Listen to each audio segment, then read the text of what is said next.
Boa noite a todos. Tudo bem? Aqui quem está falando com vocês é o professor Daniel de Curitiba, Daniel Gunnar Alves do Nascimento. Acho que alguns de vocês já participaram de outros temas comigo, gestão de compras, logística Lean. E hoje nós vamos estar falando sobre a gestão dos estoques, né? Então, a gestão dos estoques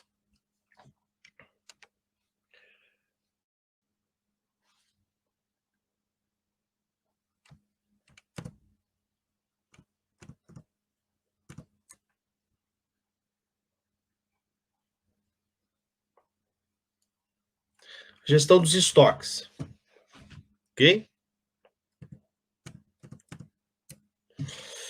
Estou me batendo um pouco com essa parte da informática aqui, mas vamos lá. Então, o que é estoque? São materiais e suprimentos que uma empresa mantém, seja para vender ou para fornecer insumos ou suprimentos para o processo de produção. Então, quando nós falamos de materiais, nós vamos ter vários tipos de materiais. Materiais de escritório, materiais de limpeza, materiais de uso diverso, suprimentos diversos, dependendo do segmento que a empresa trabalha, né?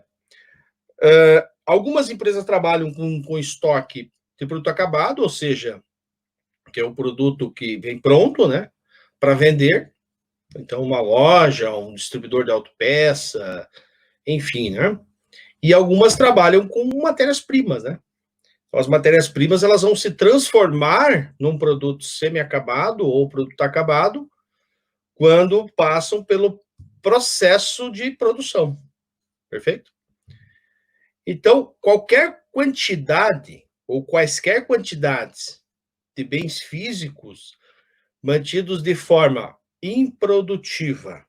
O que seria de forma improdutiva? Então, por exemplo, você trabalha numa loja que vende rolamentos, né? Rolamento, uma especificação aí, 6202 ZZ SKF, é uma especificação de rolamento.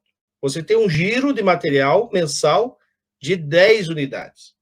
Então, ele vai ser mantido no teu estoque, eu estou falando tudo acabado, de forma improdutiva. Por que improdutiva? Porque ele não está me trazendo custo nenhum, não está me trazendo lucro nenhum. E quando ele não traz lucro nenhum, de forma improdutiva. Por que improdutiva? Porque eu vou ter que ter pessoas para cuidar desse estoque, vou ter que ter um local para armazenar esse material, vou ter que ter um sistema para cuidar desse material. Então, ele se torna improdutivo, né? Ele só vai se tornar produtivo a partir do momento que eu vendo esse rolamento, perfeito? Se eu não vender esse rolamento, né, eu não tenho lucro. Outra situação aqui, ó, por algum intervalo de tempo, né? Então, como eu falei, se você consome uma média de 10 rolamentos por mês, o tempo é 30 dias, ou 22 dias, como vocês queiram. Para efeitos de cálculo, de ponto de pedido, enfim, você vai usar 30 dias. Porque quando você fala de gestão de estoque, em questão de estatística, eu não uso 22 dias, mas sim eu uso 30 dias, porque eu vou usar o ano comercial, né? 30 vezes 12 igual a 360. O ano contábil é 365. Então, imagina, né? Você consumia lá a média de 10 e você comprou 100 rolamentos. Para quantos meses eu tenho rolamento? Para 10 meses. E aí parou tudo, ninguém está comprando nada, ninguém está produzindo nada, entre aspas, né? O que vai acontecer com esse rolamento? A gente sabe que o rolamento é um exemplo de um produto que não se deteriora, perfeito? Então, você tem um certo tempo para manter esse produto em estoque e futuramente, de repente, você conseguir vender, talvez, a preço de custo. Mas existem produtos que estragam. Por exemplo, materiais perecíveis. Geralmente acontece isso com carne, com derivados do leite, com produtos químicos, como eu trabalhei com produtos químicos. Tem produtos que a validade é muito curta. Então, esse intervalo de tempo que vocês têm é o tempo que eu tenho para ressuprir o estoque para eu consumir, perfeito? Então, nota, até coloquei ali embaixo. Materiais sem aplicação é dinheiro parado para as empresas. Então, material que está parado na prateleira é dinheiro perdido, perfeito? Então, nós temos que tomar muito cuidado com essa questão, fazer uma análise de quais são os materiais que eu utilizo dentro do meu estoque. Quais são os tipos de estoques? O estoque ele pode ser de natureza regular. Então, são aqueles estoques necessários para suprir a demanda a médio e longo prazo. Tá? Então, se você tem um consumo regular de estoque, né, você vai manter isso para suprir a demanda e não deixar de atender o seu cliente, seja ele interno ou seja ele externo. Né? Então, tudo isso vai depender do lote.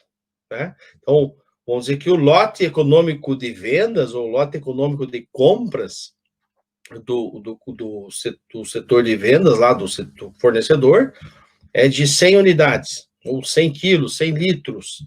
A produção mínima, na indústria usava um termo chamado batelada, né, na produção. Qual é a batelada mínima de produção? Né? Qual é o embarque de quantidades econômicas? Né? Então, o cara não pode te trazer, por exemplo, 100 unidades.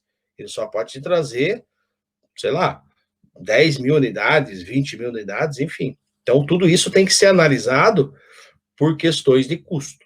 E também nós precisamos tomar cuidado com o espaço do armazenamento. Isso é um cálculo que nós chamávamos de quanto cabe dentro de um armazém, quanto cabe dentro de um almoxarifado. Tá? Aliás, semana que vem, nós temos um encontro para falar justamente sobre essa questão de organização de almoxarifados em armazéns. Né? Então, eu sofri muito com isso na indústria, né? Porque as pessoas mandavam vir os produtos, principalmente matéria-prima, e não tinham de guardar. Né? E aí isso ia se deteriorando, ia se depositando nos corredores da empresa. E isso é problema grave, né? Porque daí você não tem onde guardar e o material que você tem ali para ser utilizado não tem, né? Não está guardado no local certo, que é o endereçamento físico. Um exemplo, os combustíveis, né? Eu trabalhei três transportadoras, então nós tínhamos tanques de 5 mil litros. Então, quanto cabe num tanque? Não é 5 mil, por causa da densidade. Ele cabe 4 mil, média de 4.800, 4.850 litros dentro de um tanque, perfeito? E o estoque de segurança? Então, ele serve para suprir necessidades urgentes, ou seja, a empresa utiliza sistemas de armazenagem para estocar produtos como forma de segurança para realizar entregas urgentes. Perfeito? Então, quando nós mantemos um estoque de segurança para suprir essa demanda, né, um exemplo aí são as refinarias, né? A Petrobras, por exemplo, ela tem lá um tanque de 100 mil litros, né? 200 mil litros, 300 mil litros, para suprir essa demanda. Porque quando o posto, lá um exemplo, né? O posto de gasolina baixa seu estoque e de repente ele não faz um controle de estoque, quem que eles acionam? A distribuidora, lá, a refinaria, para fazer essa reposição, perfeito? E aí um problema gravíssimo nas empresas chamado estoque obsoleto. Né? Levante a mão aí quem não tem estoque obsoleto. Né? E o que você está fazendo com esse estoque obsoleto? Né? Você tem que tomar ações, porque esse estoque obsoleto, né, nós chamamos ele de estoque evaporado ou estoque morto. Né? O estoque obsoleto ele vai se deteriorando. Né? Por quê? Porque ultrapassa a data de validade, né? Ou quando a perda ou furto, né, durante um processo longo de armazenagem. Então, aqui nós temos exemplos aí dessa foto, né? Dessa televisãozinha aqui, deve ser de 14 polegadas, né?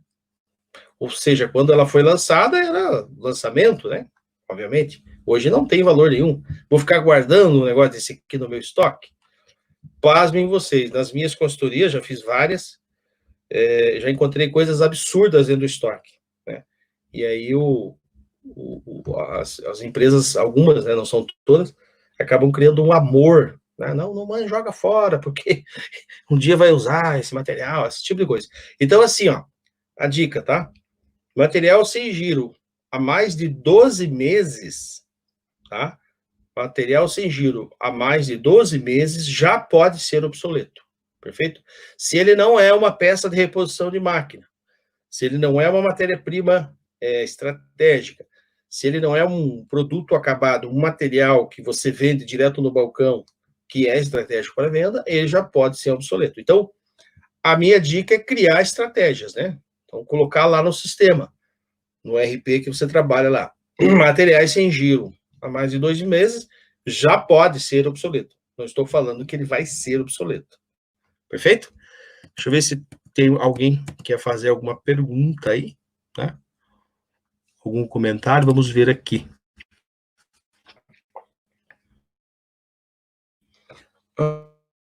Tá aqui. Boa noite para Nanda. Boa noite para Andréia, Cristiano, Thiago, Ellen, Igor. Fiquem à vontade, tá, pessoal? Para vocês fazerem perguntas aí. Perfeito? Estou à disposição de vocês. Olha lá, a André já comentou ali, né? Eu sei bem como é a tranqueira que temos na empresa.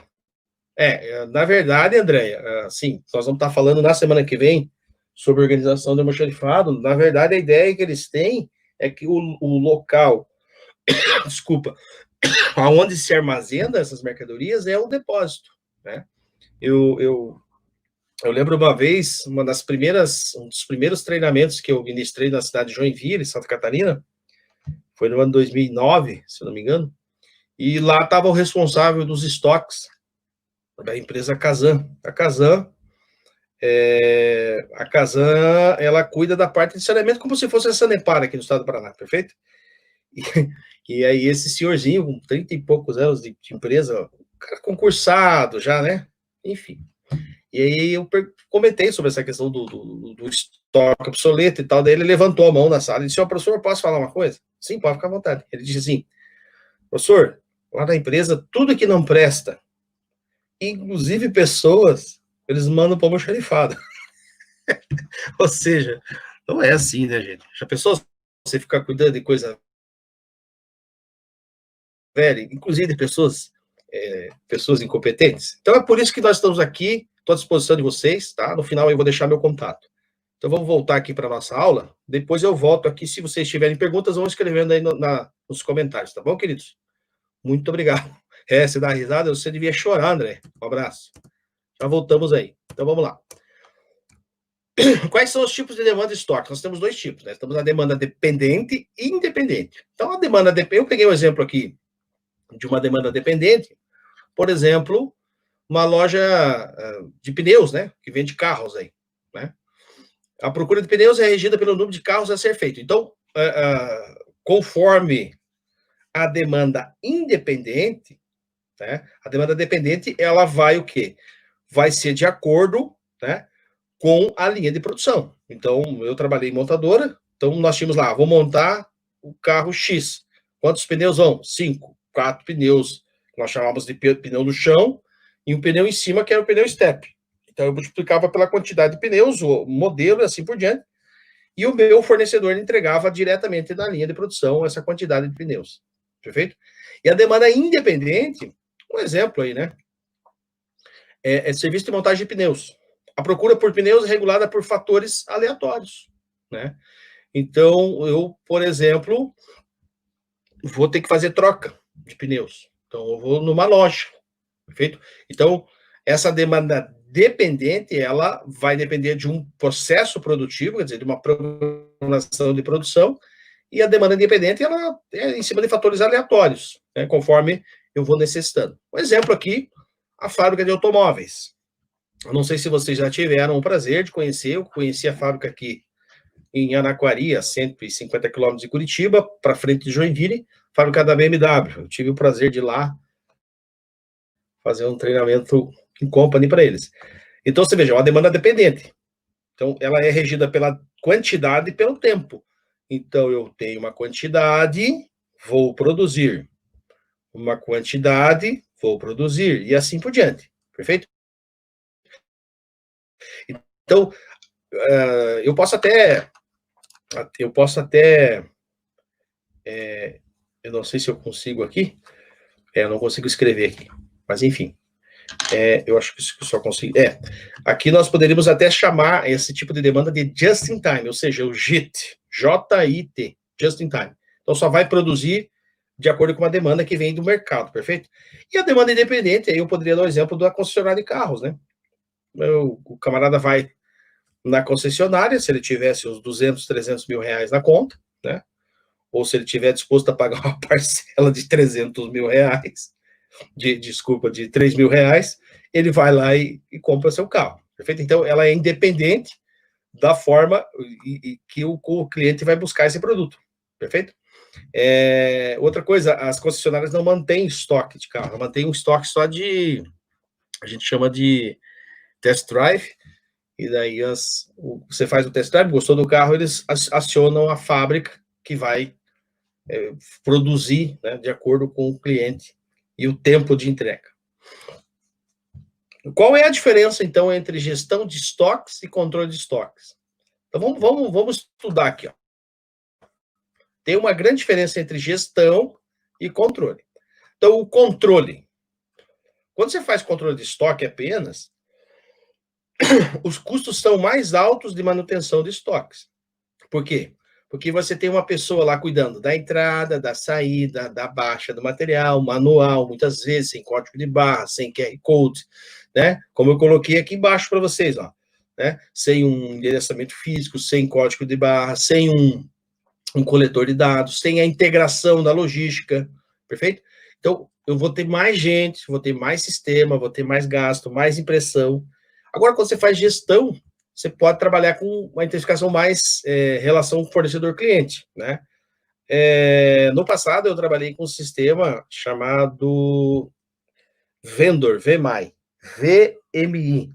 Então, o Vendor é um software que faz a integração entre o estoque do cliente e o estoque do fornecedor, né? Então, nós da fábrica aqui de Curitiba Renault, nós sabíamos os estoques dos nossos fornecedores e vice-versa. Então, quando eu baixava esse estoque, chegava num ponto de pedido, startava, então, a reposição desse material. Perfeito? Então, a gestão ela é muito mais intensa entre o fornecedor e o cliente. Segundo ponto, o controle de estoque. Rigidez na resposta ao mercado, né? Então, não sei se eu posso, se eu não posso, não sei se eu vou conseguir. Quando você faz gestão de estoques, você é flexível. Você olha, é o seguinte, o meu ponto de pedido é esse, o meu tempo de reposição do meu material é tanto, consigo te entregar em tantos dias. Então, você é mais flexível nessa resposta, né? Terceiro ponto, risco do inventário, ou seja, do meu estoque, tornar-se obsoleto. Perfeito? Então, quando eu faço esse controle, né, eu vou comprando, muitas vezes, através de um planejamento de demanda furado, né? Como eu comentei agora há pouco sobre a questão do rolamento lá, né? Eu consumo 10, compro 100, tenho estoque para 10 meses. Quer dizer, tem alguma coisa errada aí, né? Então, quando eu só faço esse controle do que entra, do que sai, e deixo esse estoque quieto lá, entre aspas, sem fazer os inventários que é o próximo assunto que a gente vai falar aqui, esse estoque pode se tornar obsoleto. Agora, quando você faz gestão, o planejamento, o que é o planejamento? Planejamento em primeiro lugar, saber o que eu vou colocar dentro do meu estoque, né? Por que eu vou manter estoque? Por que eu vou guardar isso? Né? São as perguntas, né? Por que manter? Por que vai usar? Por que precisa? Por que está aí? Por que está parada há 12 meses? Os porquês, as perguntas, né? E o último aqui, o enfoque de controle de inventário reativo. Exemplo, né? O material zerou, fica todo mundo doido. Ai, meu Deus, acabou o material, não vou conseguir atender. Quer dizer, eu só vou tomar uma ação quando o meu estoque zerar. Eu acho que está errado, né? A gente não pode deixar o estoque, principalmente quando se fala de consumos, tá? No meu treinamento presencial de gestão de estoques, eu estava até comentando com a Fernanda, nós fazemos um cálculo, na prática, chama-se curva ABC. E aí a curva ABC, eu vou saber qual dentro dos meus estoques, o que mais consome, né? Qual é o material dentro de 6 meses, de um ano, que mais consome. E é aquele material, que é a curva A, mais importante de todas, é que vou ter que tomar ação em cima disso, né? Agora, quando eu faço gestão, o enfoque de controle de inventário proativo, né? E aí eu chamo a atenção de vocês, né? Eu vou até apresentar esse projeto para a Fernanda aí, viu, Fernanda? Se você estiver ouvindo, eu quero levar para vocês aí em Ponta Grossa o curso de inventário físico de materiais. Né? Então, nós temos dois tipos de inventários. O inventário periódico, que é aquele feito mensal, trimestral, semestral, anual, e os inventários rotativos. Esses são os dois principais, claro que existem outros. Então, tem uma técnica para você fazer inventário rotativo ou cíclico. Né? Ou seja, eu trabalho na proatividade, eu não deixo o meu estoque zerar, né? Quando eu faço essa gestão. Eu acho que ficou bem clara essa questão para vocês do inventário,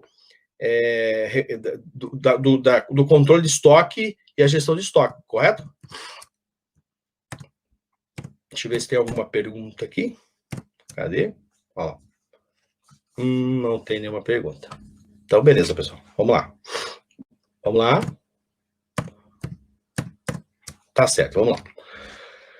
Bom, na aula passada eu falei sobre gestão de compras e dei uma pincelada na gestão de estoques, né? E aí eu volto a enfatizar. Por que compras e estoque devem andar juntos? Por que vocês acham? Porque em 99% dos problemas que acontecem dentro de uma companhia, seja ela de pequeno, de médio ou de grande porte, é porque o compras não tem essa interligação não tem essa interligação com o setor de estoques. Perfeito? Então o comprador não sabe o que tem lá nos estoques dele. Ele não sabe muitas vezes. Não é que é obrigação dele, tá? Se alguém é de compras, isso não se ofenda, não é que é obrigação dele, mas ele precisa estar interagindo com o setor de estoques e perceber por que acaba tanto, né?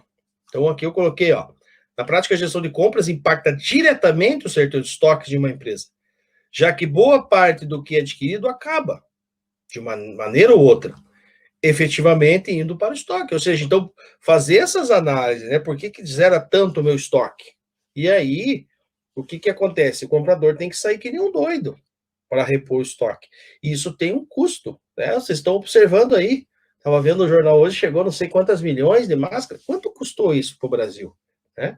Estou vendo, inclusive, até umas coisinhas que aconteceram aí e tal, de compra sem licitação, né? Não vamos entrar em detalhes. Enfim. Então, tudo isso gera o quê? O custo para a empresa, porque não tinha controle de estoque, não tem controle de estoque, eu tenho que comprar isso na troca de caixa, porque as pessoas precisam do produto, e aí acontecem esses problemas aí que nós estamos acompanhando. Então, com isso, a lógica fica simples.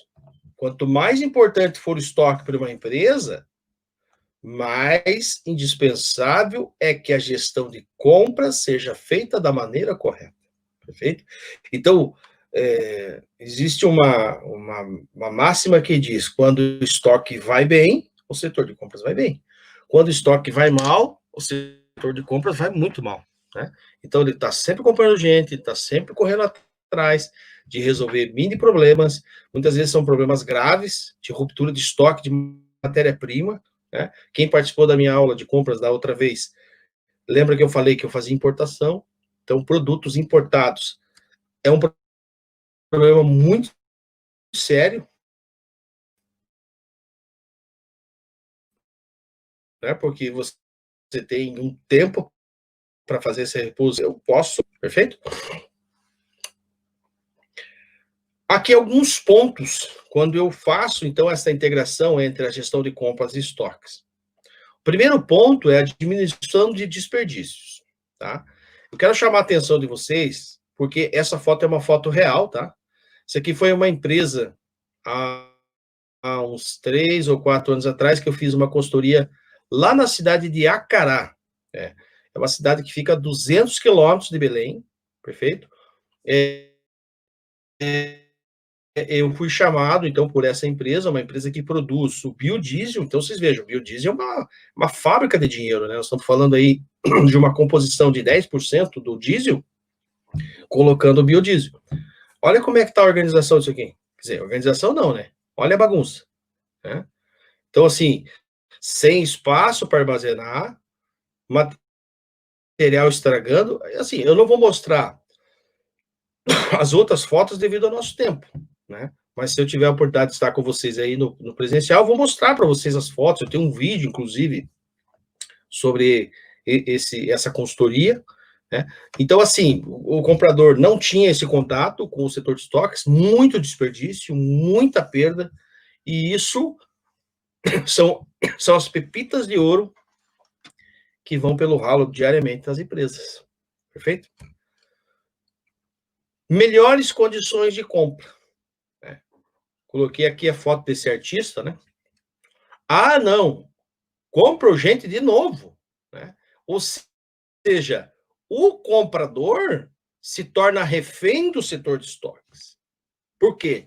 Porque não há controle de estoque, o produto está sempre acabando, o pessoal está sempre solicitando em cima da hora. Aí o setor de compras tem que correr para repor isso, e eu não acho errado, porque não é que não acho errado, eu acho que a gente tem que atender os clientes, perfeito? Mas assim, toda vez que eu preciso fazer uma reposição de estoque tem que ser urgente, tá? Então essas condições de compras, né, você não vai ter tempo para negociar, você não tem tempo para buscar um melhor fornecedor, né?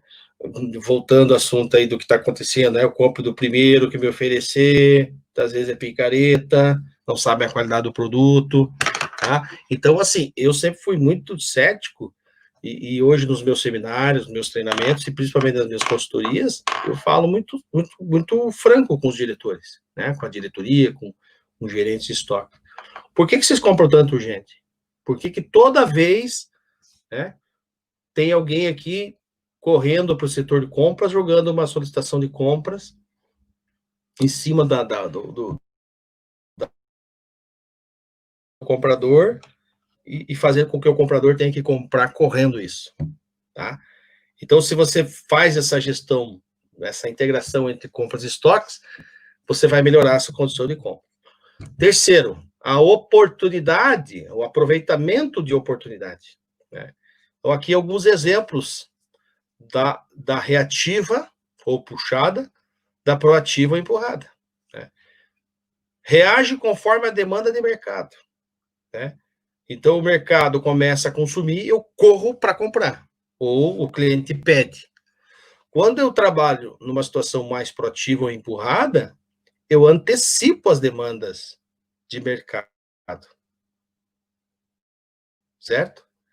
Orientada pelo comportamento do consumidor, do cliente. Né? Cuidado, tá? Essa questão aqui do comportamento do cliente, ele vem numa média de consumo, daqui a pouco esse produto ele se torna obsoleto, né? Que é o ciclo de vida do produto, e daqui a pouco ele para de comprar, terceiro? E aí você fica com o estoque obsoleto, tá? Então, acho que você tem que trabalhar numa situação mais proativa, mais empurrada, né? Orientada pelas metas de produção e venda. Ah, então, a nossa meta de produção é X, a nossa meta de venda é essa. Reativa ou puxada? Maior risco de estoque, alto, de falta. Né? Proativa e empurrada, maior risco de excesso.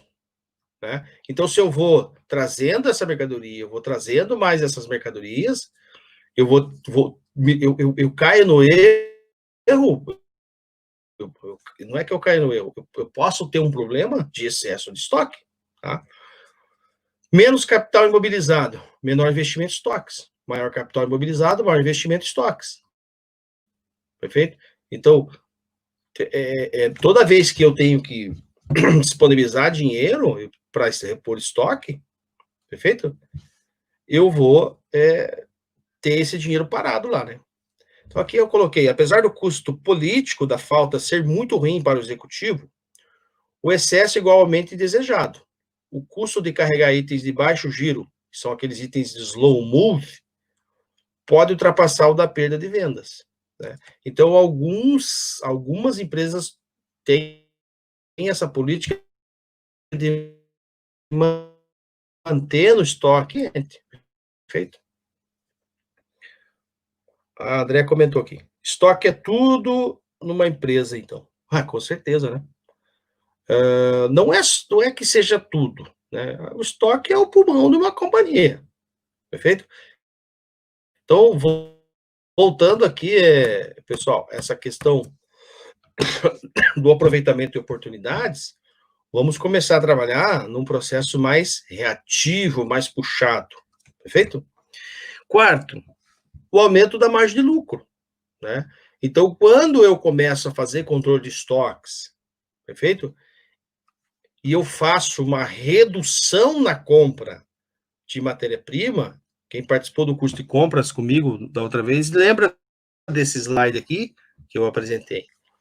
Então, se representa hoje do meu estoque em torno de 60%, matéria-prima, produto, serviço e assim por diante, quando eu faço uma redução, né, de 5% não nas compras, né, mas no custo, porque eu vou fazer uma boa negociação, o que vai acontecer aqui? Eu consigo aumentar em 30% o meu lucro. Consequentemente, eu consigo negociar um preço melhor para o meu cliente e assim por diante. Perfeito? Então, assim, obviamente que não é fácil fazer isso. Se fosse fácil, qualquer um fazia, entendeu? E esse é o grande desafio de vocês. Vocês precisam organizar os estoques. Vocês precisam ver onde é que estão os problemas. Como resolver isso? Aí você me chama, aí eu vou lá e vou te ajudar, tá? Eu vou apresentar um relatório de como que funciona, o que que não está funcionando. Eu tenho um checklist do que funciona, o que não funciona. E o que não funciona parcialmente. Nós vamos tomar uma ação em cima disso e dar resultado, ok? Impacto nos estoques, nas finanças da empresa. Então, quando uma empresa aqui faltou um aqui, não controla corretamente seus estoques, existem perdas financeiras. Então, empresa que não tem controle de estoque, o dinheiro vai pelo ralo. Todo dia. Todo dia é um parafuso perdido. Tá, mas quanto custa o parafuso? Custa R$1. R$1 perdido. Eu, por exemplo, nesses 20 e poucos anos que eu trabalhei na área, eu cheguei numa indústria química, aconteceu isso. Eu tinha lá R$700 mil de estoque obsoleto. Quando eles compraram a matéria-prima, ela custava $30 o quilo, certo? E tinha lá 12 toneladas, 12 mil quilos daquele produto que não foi utilizado, que venceu. Mas o que eu tive que fazer? Tive que mandar para um incinerador em São Paulo, me cobrando R$20, desculpa, $20 o quilo para incinerar o produto. Porque ele não podia ir para aterro sanitário, porque é produto químico, tinha que queimar esse produto. E cheio de assim, cheio de sistemática, por causa da chaminé, porque vai impactar a camada de ozônio e tal. Vocês vejam o tamanho do problema, tá?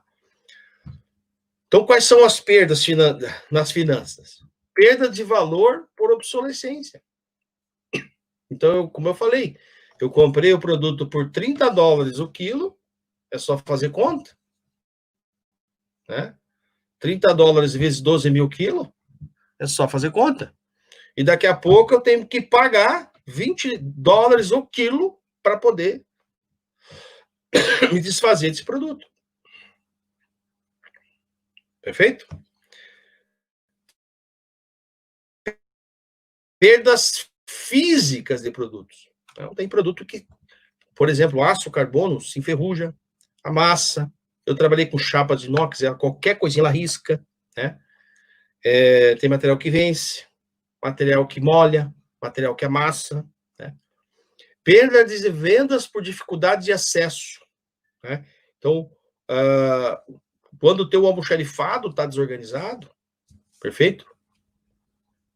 E você não encontra esse material dentro do teu armazém, você sabe que o cliente ele quer resposta rápida.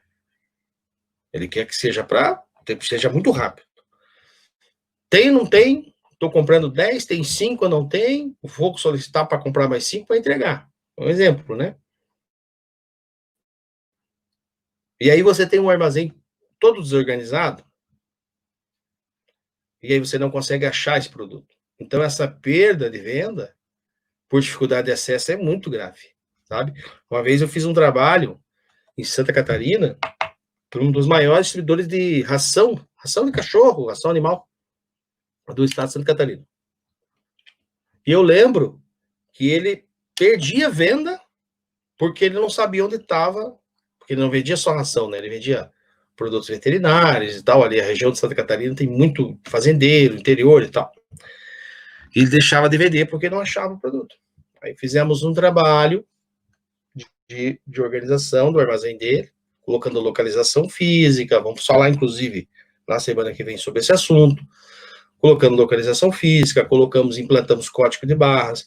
Depois implantamos o sistema WMS, que é o Sistema de Gerenciamento de Armazéns. WMS, perfeito? Hoje, né, não sei como é que tá devido a essa pandemia aí, mas deve estar faturando, né? Então, assim, são coisas simples. Quarto, perdas por juros de manutenção dos estoques. Então, existe um cálculo que é o custo de armazenagem. O custo de armazenagem existe um custo para você manter o estoque. Esse custo de manutenção dos estoques, os juros, é em torno de 20% a 30% ao ano, tá? Que você tem de juro para manter esse material no teu estoque. Aí fica aquela pergunta: será que vale a pena manter esse material por muito tempo parado no meu estoque? Será que não é interessante eu verificar o giro do estoque? Inclusive, existem cálculos para isso, né? E por último, o mais grave de todos, a perda de cliente. Tá? A perda de cliente. Eu sempre falo nos meus treinamentos, nos meus seminários, e eu vou deixar essa frase para vocês. Quando você peca, você vai na igreja domingo, seja católica, seja evangélica. Agora não dá para ir mais devido a essa pandemia, né? Mas você vai lá e se confessa. Deus te perdoa. Perdoa os seus pecados. O cliente não te perdoa. Perfeito? O cliente vai para a concorrência. Tá? Se começar com problema aqui no item 3, que é a perda de venda por dificuldade de acesso no teu armazém, obviamente que na segunda vez ele vai para a concorrência. Tá? Então, essa perda de cliente é muito grave. É muito grave. Né? O professor Kotler, que é o pai do marketing, ele mesmo fala que quando você perde um cliente, você gasta o equivalente a 5 vezes o valor gasto, né, aquela compra do cliente, mensal, média, para reater esse cliente, né, porque ele perde a confiança. Né? Eu sempre falava para os meus funcionários, se você não fale, eu acho, não existe achismo no estoque. Se tem ou não tem, vai lá e confere, vai lá e faça o inventário, vai lá e verifique por que está zerando o estoque, por que você corre lá no compras, está comprando sempre urgente. Entendeu? E quais são os principais motivos da perda de um cliente? A primeira delas aqui, ó, na qualidade e no atendimento, é em torno de 20%. Desapontados com a qualidade do produto, tá em azulzinho aqui, ó, 14%.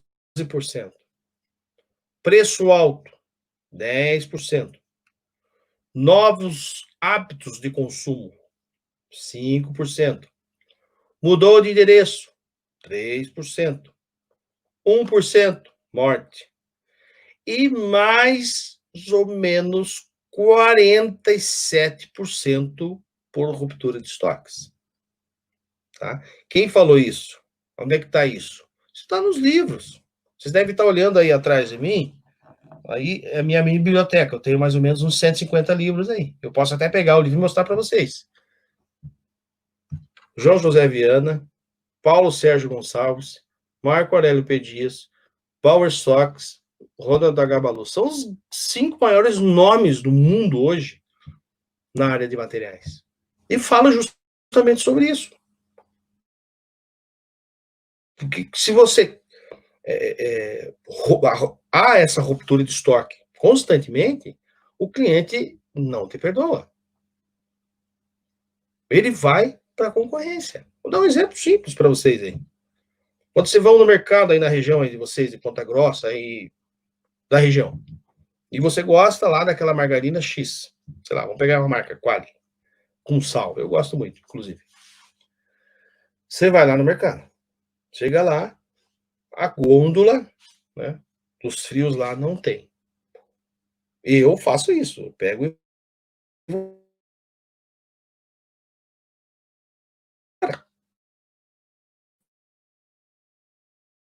eu já muito poderoso. Eu fazia compra com a minha esposa antigamente lá. Mas por 2 ou 3 vezes, nós fomos lá, tinha ruptura de gôndola de uma marca X de detergente, e nós paramos de comprar no Carrefour. Por quê? Porque nós deixamos de comprar lá, sei lá, 6 detergentes a R$8, sei lá, R$10, R$12, mas eles deixaram de faturar uma compra do mês, né? R$200, R$300, depende do tamanho da família. Então, essa ruptura de estoque é muito grave. E isso eu aprendi muito assim com o pessoal do Angelone, tá?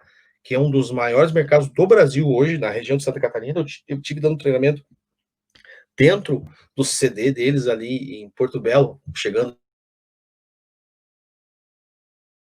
Florianópolis. Tive com eles lá em Criciúma, tá? Na verdade, eu fui dar um treinamento em compra, mas tive uma aula com os caras sobre ruptura de estoque. Eles cuidam muito disso, muito. Então, eles sabem quais são as marcas que os clientes mais consomem. Porque, assim, teve um aumento aqui, ó, pessoal, teve um aumento, o cliente até ele vai buscar em outros mercados. Mas se teve um aumento pequeno, de 1%, 2% e tal, ele vai comprar, entendeu? Então, só um exemplo aí para vocês tomarem cuidado com essa questão dos estoques. Essa é uma introdução sobre a gestão matemática dos estoques, né? Então, consumo de produtos do estoque sem ponto de pedido. Então, vocês vejam aqui, ó. O consumo é essa linha azul, o meu estoque mínimo e o meu estoque máximo. Leia-se, pessoal, estoque mínimo e estoque de segurança. Perfeito? Eu aprendi na prática que eu acabo juntando estoque mínimo com estoque de segurança. É óbvio que nesse momento nós não temos tempo para fazer cálculo. Vamos deixar para fazer isso quando eu for ministrar esses temas aí para vocês em Ponta Grossa, perfeito? Nós vamos fazer exercício, inclusive. Então, veja aqui, ó. Quando não tem ponto de pedido. Então, o material vem consumindo, passa do ponto de pedido. Desculpa, passa do estoque mínimo. Aqui é a minha ruptura, meu ponto zero. O risco de ruptura é muito grande, né? Porque se o teu estoque mínimo aqui, nós estamos falando de mais ou menos 30 peças, vamos dizer assim, tá? 30 peças, pode acontecer de um dia para o outro consumir tudo. E aí eu zero estoque. Agora, quando eu tenho produto estoque com ponto de pedido, veja aqui, ó. Meu ponto de pedido. Perfeito? Ó a diferença ali, ó. Meu ponto de pedido. Meu ponto de pedido, então, tá aqui, ó. Então, o material vem. Perfeito? Olha aqui, ó. Vamos voltar aqui, ó. Material vem, a reposição de estoque. Quando chega aqui, eu vou fazer a reposição. Então, esse tempo aqui, ó. Esse tempo, ó. Veja a diferença aqui, ó. É esse tempo aqui quando eu chego no ponto de pedido. Perfeito? Eu poderia até colocar aqui, ó, nesse ponto de pedido, mais ou menos aqui, ó. Esse seria o meu ponto de pedido, 60. Vou fazer a reposição e vou fazer esse cálculo que nós chamamos de curva dente de serra. Perfeito? Deixa eu ver se tem alguma pergunta aqui.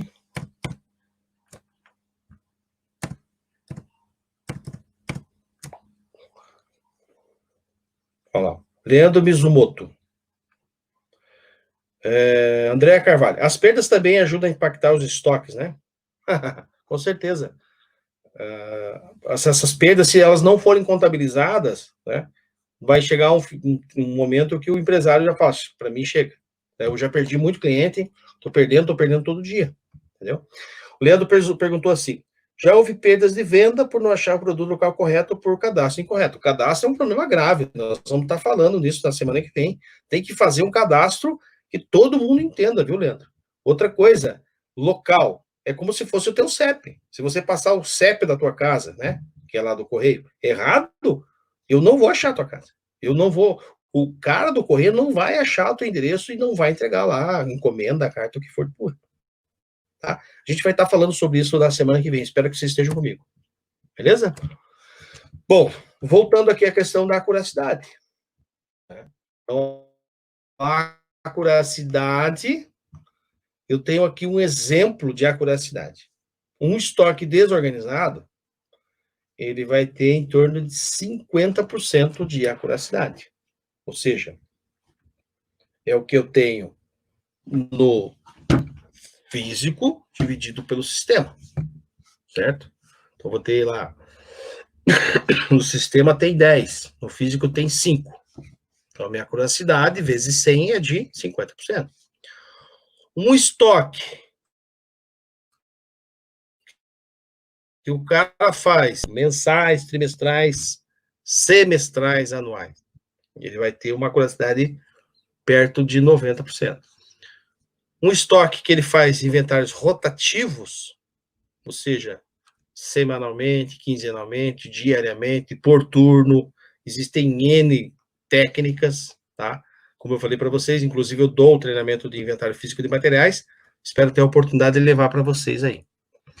Então, vou ter uma acuracidade próxima de 98%. Perfeito? Agora, um almoxarifado ou um armazém que esteja automatizado, ou seja, utilizando um WMS, que é o Sistema de Gerenciamento de Armazéns, um RP, né, um software de controle. Vamos dar um exemplo aí, SAP, DataSul, Proteus, que é o Microsiga, né, agora se tornou TOTSFO, né, o TOTSFO, o Senior, que é o Banner, enfim, então, são N sistemas aí. QR Code, ou seja, o QR Code já é uma evolução do código de barras, perfeito? O QR Code consegue ler 100 vezes mais informações do que o código de barras, o código de barras já está ficando para trás, e o RFD, que é a etiqueta inteligente, né? Radiofrequência por identificação, RFD. Né? Então, são aquelas etiquetas inteligentes. Eu conheci bem a RFD na prática, quando eu trabalhei com um CD de distribuição.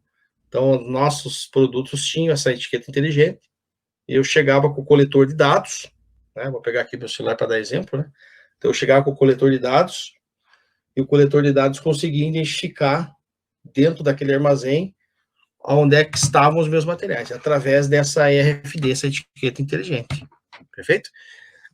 São softwares que têm um custo, mas que dão um resultado muito bom para a empresa, que dão um resultado muito bom para o estoque, uma acurácia de estoques.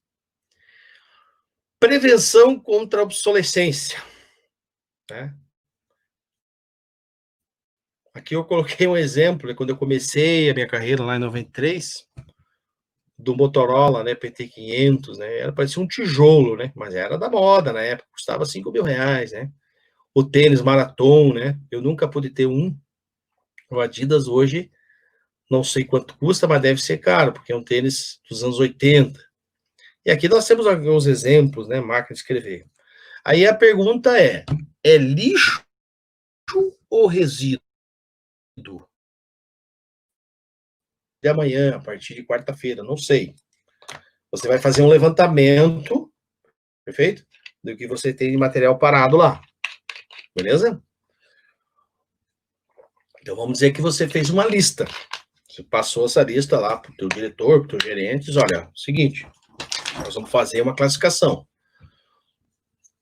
O que for lixo, perfeito?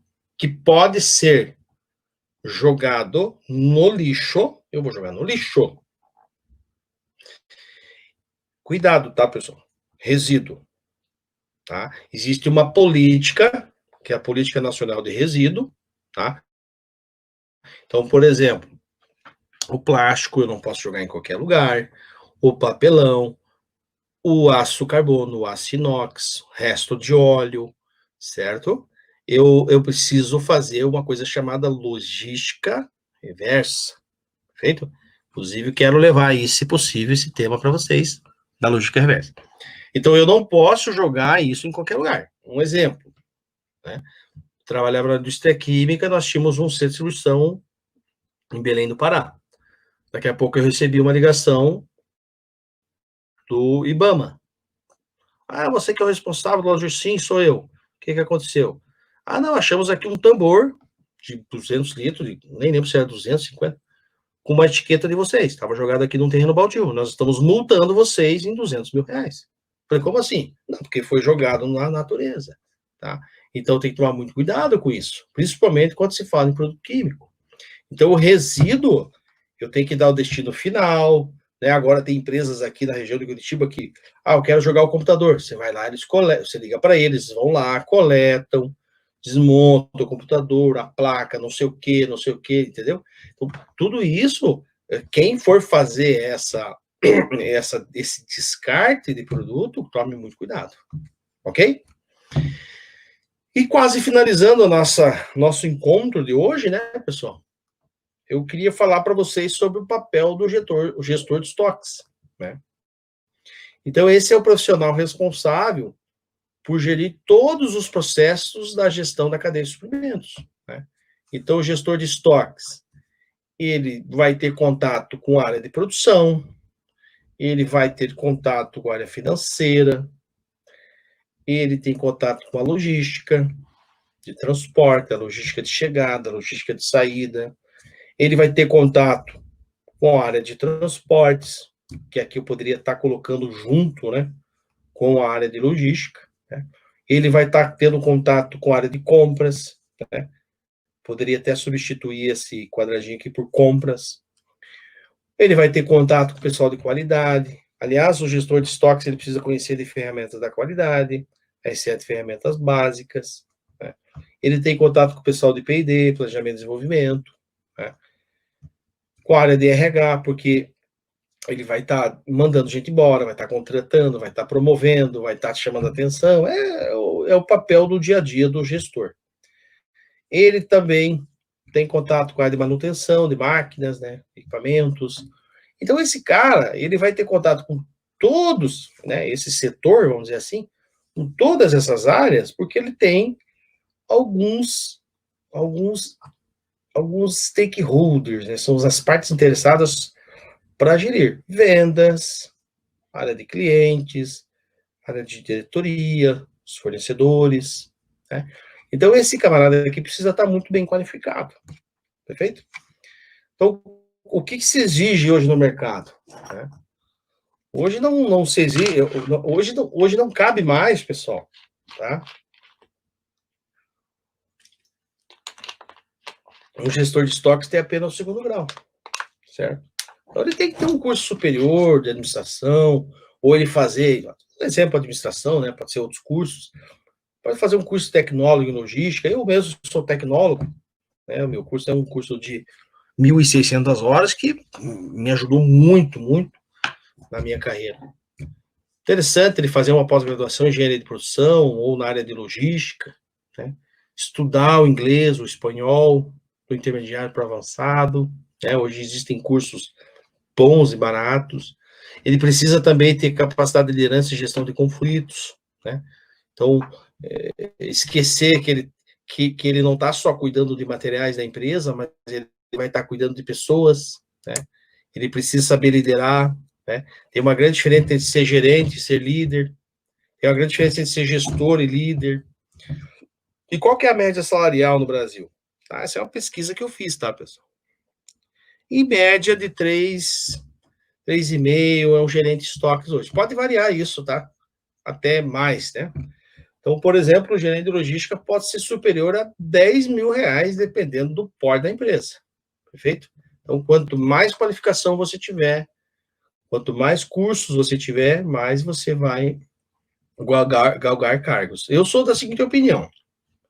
acho que cursos rápidos, cursos de 8 horas, como eu ministro, cursos de 16 horas, né? Eu tenho cursos de formação de gestor de estoques, tem um curso de 40 horas, 60 horas de formação. Eu acho que com esse certificado já te dá um grande up na sua carreira. Perfeito? Ah, mas eu ainda não fiz faculdade. Então, espera um pouco, não tem condição agora, faz esse curso, faça comigo, né? E aí você pode galgar cargos mais altos aí dentro da própria companhia ou até mesmo no mercado. Perfeito? E aqui eu deixei para vocês, eu não vou estar falando, tá aí na tela, né? A minha formação, né? Como eu falei para vocês, aí eu sou formado em logística, sou formado em tecnólogo, sou pós-graduado em engenharia de produção, né? E trabalho já há muito tempo, trabalhei 21 anos, né, na prática aí na gestão de logística, e aulas aí estou fazendo desde 2008, né? Infelizmente está um paradão aí, devido a essa pandemia, né, pessoal, com cursos presenciais, é claro. Então, aqueles que tiverem interesse, né, de manter contato comigo, tá aí o meu site, tá o meu WhatsApp aí, 9269-3207, prefixo 41. Perfeito?